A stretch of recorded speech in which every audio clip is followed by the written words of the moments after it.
புரட்டாசி மாத முதல் சனியை முன்னிட்டு தூத்துக்குடியில் உள்ள பழமை வாய்ந்த வைகுண்டபதி பெருமாள் கோவிலில் சுவாமி சத்யநாராயணா கோலத்தில் பக்தர்களுக்கு காட்சியளித்தார்.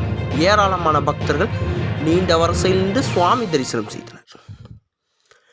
புரட்டாசி மாதம் பெருமாளுக்கு உகந்த மாதமாக போற்றப்படுகிறது. அந்த வகையில் புரட்டாசி சனிக்கிழமைகளில் பெருமாள் கோவில்களில் சிறப்பு பூஜைகள் நடைபெறுவது வழக்கம். தூத்துக்குடி நகரின் மத்திய பகுதியில் உள்ள பழமை வாய்ந்த வைகுண்டபதி பெருமாள் கோவிலில் இன்று புரட்டாசி மாத முதல் சனியை முன்னிட்டு அதிகாலை 5 மணிக்கு கோவில் நடை திறக்கப்பட்டது. பின்னர் சுவாமிக்கு சிறப்பு பூஜைகளும் நடைபெற்றது. அதனையடுத்து சுவாமி சத்யநாராயணா கோலத்தில் பக்தர்களுக்கு காட்சியளித்தார். பக்தர்கள் நீண்ட வரிசையில் நின்று சுவாமி தரிசனம் செய்து வருகின்றனர். இது தூத்துக்குடி ஸ்ரீ வைகுண்டபதி திருக்கோயில் வருது.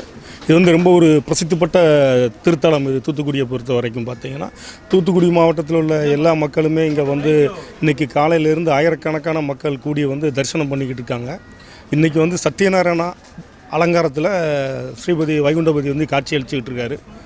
இது ஆயிரக்கணக்கான மக்கள் வர்றதுனால இங்கே வந்து கிட்டத்தட்ட நாங்கள் ஒரு 18 வருடங்களாக தொடர் பிரசாத விநியோகம் பண்ணிக்கிட்டு இருக்கோம். காலையில் 5 மணிலேருந்து இரவு 10 மணி வரைக்கும் இந்த தொடர் பிரசாதம் நடந்து கொண்டே இருக்கும்.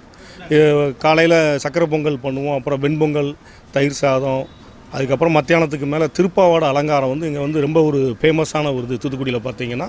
அது மத்தியானம் ஒரு 3 மணிலேருந்து 4 மணிக்கு பூஜை நடக்கும். இந்த பூஜை அது முடிஞ்சதுக்கப்புறம் மக்களுக்கு வந்து புளியோதரை வந்து கிட்டத்தட்ட ஒரு மத்தியானம் மட்டுமே நாங்கள் 30-40 பேர் வருவாங்கன்னு எதிர்பார்க்குறோம். பார்த்தீங்கன்னா அவங்களுக்கு இந்த இது தொடர்ச்சியாக நடந்துக்கிட்டே இருக்குது.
செய்திகளை உடனுக்குடன் தெரிந்து கொள்ள உங்கள் கரம் டிவியை சப்ஸ்கிரைப் செய்யுங்கள்.